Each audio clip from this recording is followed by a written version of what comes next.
Hey there, Dave Mack here. It's been a while. Finally, we have Tesla FSD beta v11.3.1 out to some of the early testers. Let's get started here. And I'm excited that we have this update. It's been quite a while. Lots of speculation on whether the delays were caused by problems with hitting some kind of maximum, or really what I think it was is the National Highway Transportation Safety Administration's recall, quote, recall, software update that they required Tesla to do before continuing with the FSD beta program. I think the wording specifically said new testers, but since this version has those updates in it, I think that that was really part of the delay. We'll never really know. Well, some people might, but anyway, so let's see here. Let's first intersection, waiting for traffic, and okay, so there's a first intervention. These are pretty wide streets, and seemed like it was going to go out with that oncoming traffic. So let me record this. Proceeded into intersection with side traffic.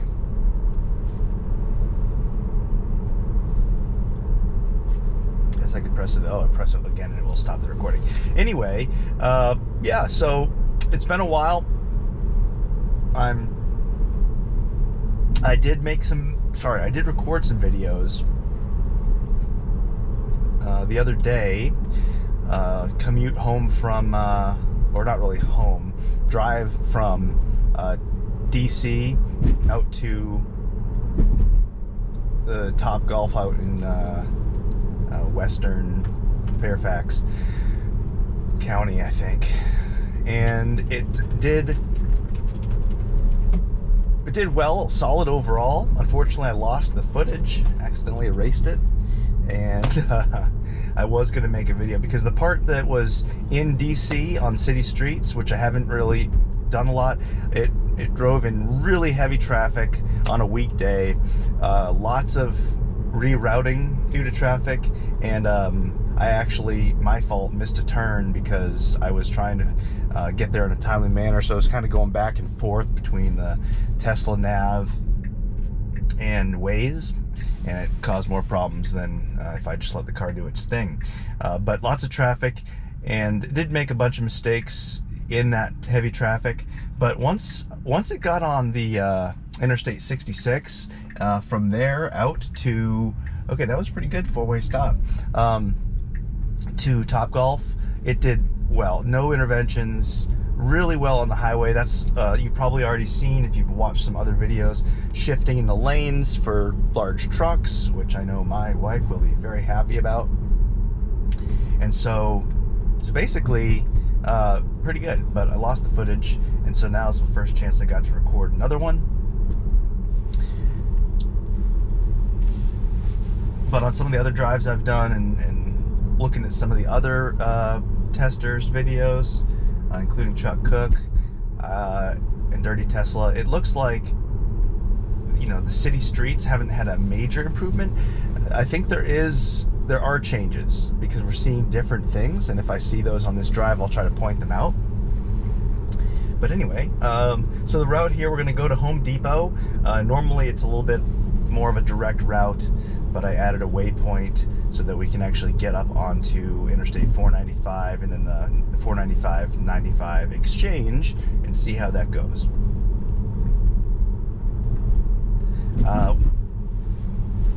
So far, we did have that one intervention.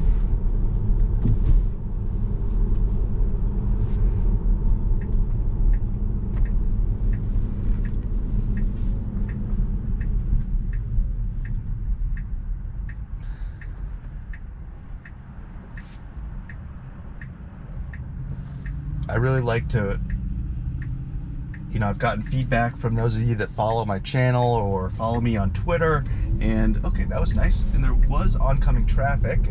Looks like, actually, were they slowing down? Yeah, they were coming to a stop, but that was a nice turn there. But the feedback I've gotten is, I really want to show the progress of this software. I'm a big fan, and not just make videos for the sake of making videos.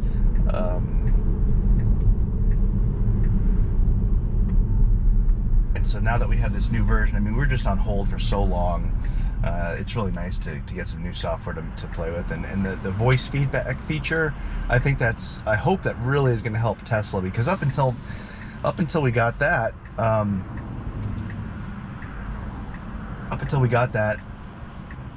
think they used it to label a lot of data, but they probably had to guess a lot of why we intervened.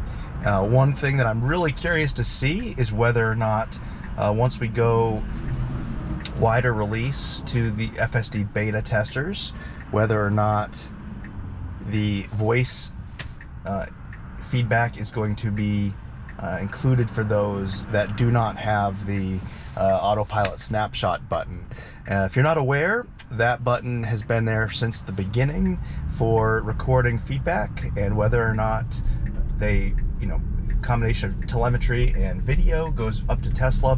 That was actually removed for a lot of the beta testers over the last few months, once it went to the 300,000 to 400,000 beta testers that there are now. So I'm like, it's nice that I am still part of this early access, early tester release, and I'm really excited to test this.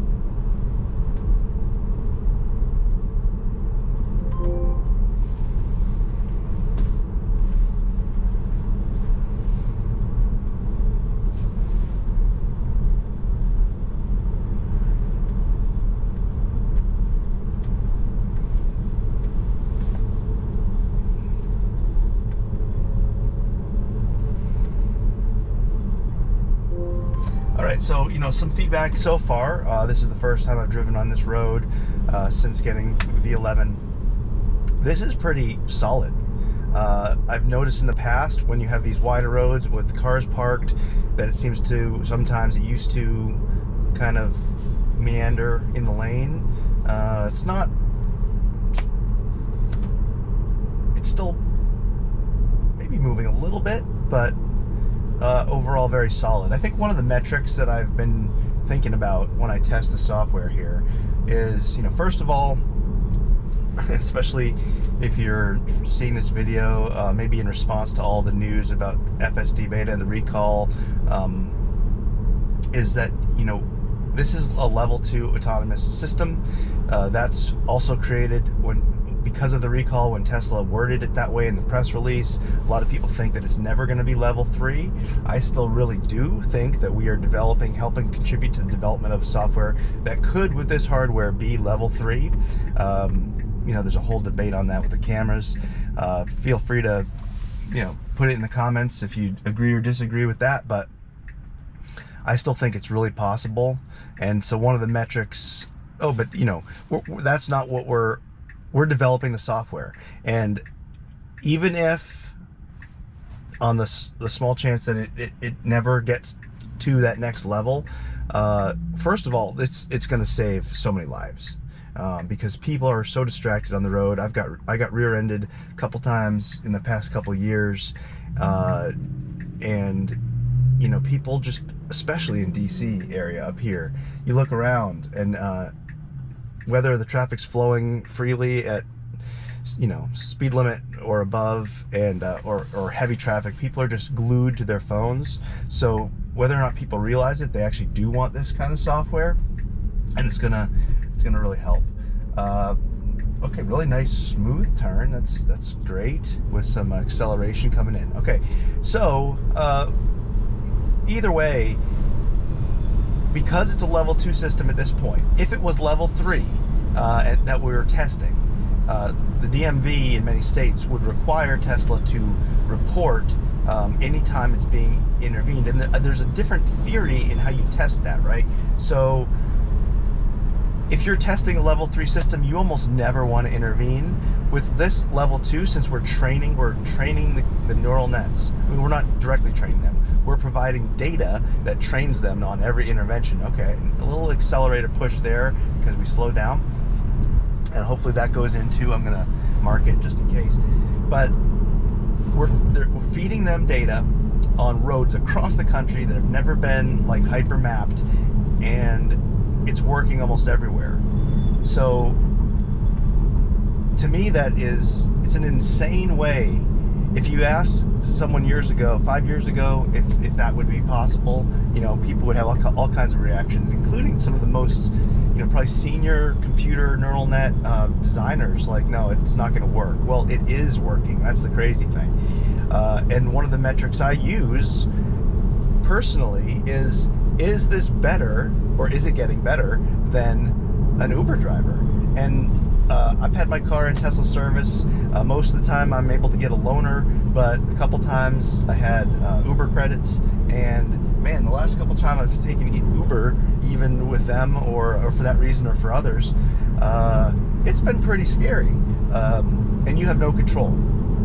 Here's the thing, I've got all the control.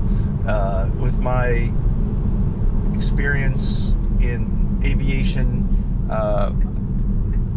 we use autopilot all the time, and most people don't realize, especially with the naming controversy for autopilot, is that most autopilot systems in the aviation industry don't do everything for you. I mean, you could program more and more lately. You can program in other things other than, like, you know, simple commands, including routes that it will fly.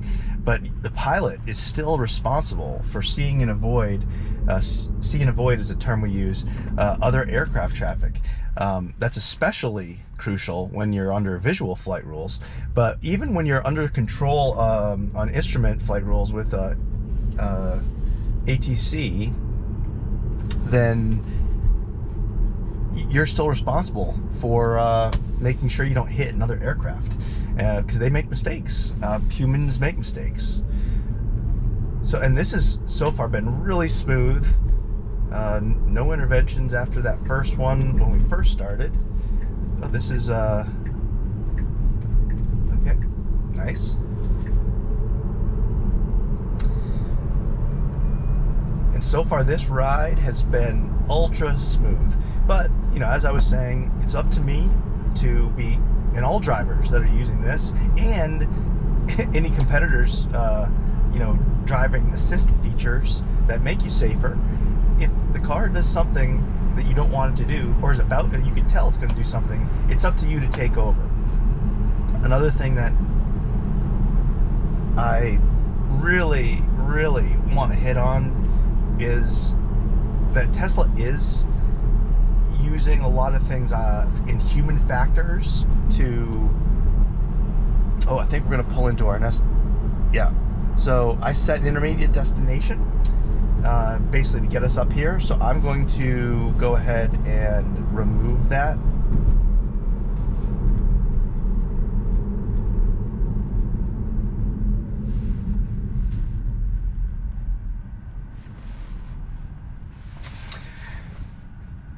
Okay.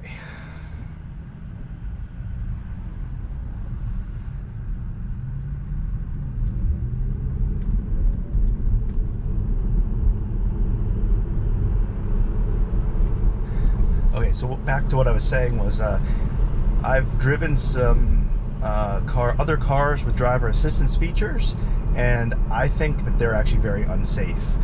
A lot of people probably don't use them because, I mean, they were not user-friendly. I had to dig into the user manual to figure out what the icons meant, which buttons on the steering wheel to press, all this stuff. But on Kia's version of it, the thing I hate the most is it can actually follow lane lines even on semi-curvy roads, but when it decides that it can't see the road anymore, there is zero warnings to tell you that the car's not helping you anymore. There's a light, little steering wheel light that goes away, that disappears, but that's not enough to catch your attention, and it's just really bad in human factors. Okay, so we need to be in the right two lanes. We're there. I think we actually have to get over. Oh no, that's an entrance to the gas station. So these are the lanes we have to be in. Anyway, yeah, I was just saying that it's really bad when you're getting helped out by a car and then it's like, hey, take over, or doesn't say take over, and then it just, if you were to be accidentally distracted, even if you're like the best driver and you're accidentally distracted by something, and I'm not talking about being on your cell phone, and your car that's kind of helping you out, especially maybe on a long drive, and then all of a sudden say like, oh, never mind, I'm not going to help you, and you drive off the road, oh man, that's horrible.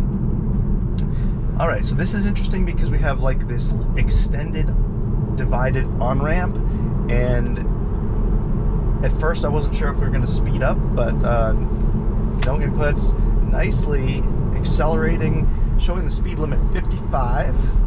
I've got mine set to 13% over the limit, which gives it a little bit of a nice buffer. Okay, first thing here, we got to merge. There's a car behind me to the left. They're far enough back, but not very smooth, very smooth. If he was a little bit closer to me, I would have been curious to see how that would have worked out.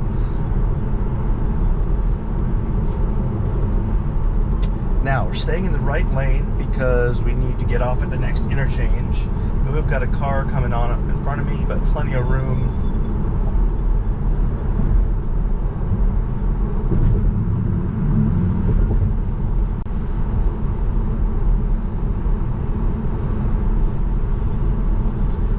So man, I mean, the thing about these videos that the reason why I don't post a ton of them is because when the car when it works well, it's kind of boring. I mean, but to me, driving this every day, hey, comment on this again in the comments if you have FSD beta and you feel otherwise. Some people get sick of it, having to make corrections all the time, that they just don't want to deal with it. But as someone that loves technology, you know, I use it 95% or more of the time, just because I want to help make it work. I told one of my daughters, like when we first got it, like she was really excited. I'm like, you're one of the first people that's gets to experience this technology, and we'll see what happens. It's either going to work or it's not going to work. Very smooth. Didn't really make any lane changes out of the right lane so far.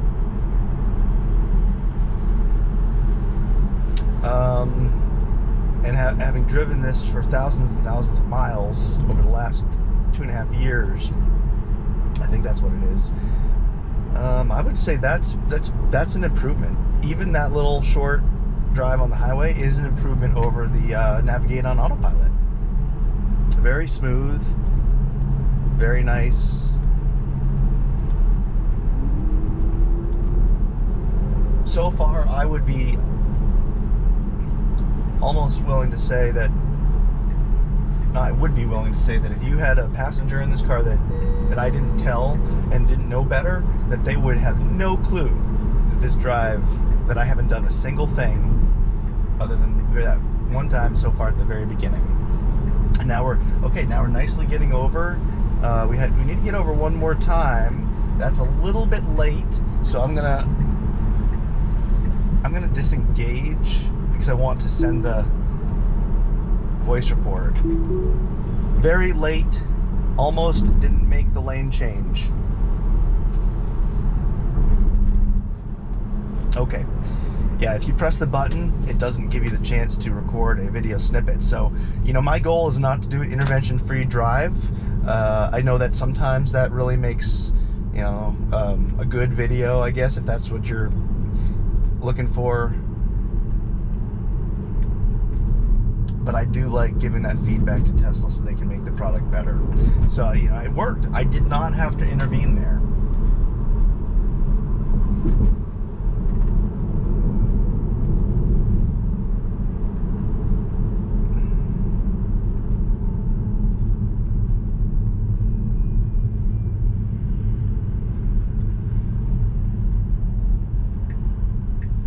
Okay, lane change here. Blinkers coming on.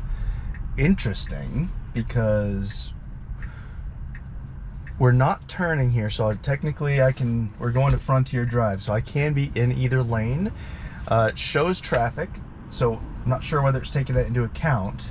Up until right where we're at, there was a solid line, so you're not supposed to change lanes, although there's someone back there just did that. So I think it might wait. It has enough room if it wanted to change lanes right now. If the traffic was clear, it could. It's probably gonna, we'll see if it stays in this lane or if once we start moving it gets over. But no complaints there, just thoughts. Again, if you were trying to get ahead, might be better being in that lane. I probably would stay in this lane myself since we're making a right-hand turn, and I think you have to be in the right-hand lane up there. Another thing about driving on FSD is especially on long trips, you just aren't so worried about getting that one car length ahead like some people do. That to me, it's so much less stressful to drive, and also that kind of behavior of people just aggressively driving, changing lanes just to get one car length ahead is what caused a lot of accidents. Okay, so it seemed like it might have wanted to get into that lane with that. Okay, now it did it exactly where it was supposed to, so that was good. Anyway, again, I really think this technology is going to help save so many lives, and yet the media never talks about that. Okay, we're slowing up a little bit more than I would for this yield. I'm going to accelerate and push the button. Okay, there we go. I don't know if it would have come to a complete stop. Actually, I didn't even see a yield sign. I think there was supposed to be one. Maybe it got taken down. Okay, nice lane change and slowing down for the yellow and then red light. Wow. This has been a great drive. We're almost there. So I'm just going to say I'm going to probably try to figure out some more routes, make another video on top of this one, find some more interesting scenarios, heavy traffic, things like that. But if you're interested and you like my videos, please, first of all, comment down below for feedback. I always look for constructive feedback, and really thanks to you guys. That's one of the reasons why I've expanded my cameras, getting the Insta360 camera and getting this view thanks to your feedback. And please do, like this video and subscribe. I know that's a thing people say, but it really does help me out and be able to take the time out away from my schedule to make these videos and show you this software. So thanks everybody, and have a good one. Wait, why am I saying that now? We got to get to the destination. I guess I didn't think we'd be at this red light for so long. If it's boring, I'll just speed it up.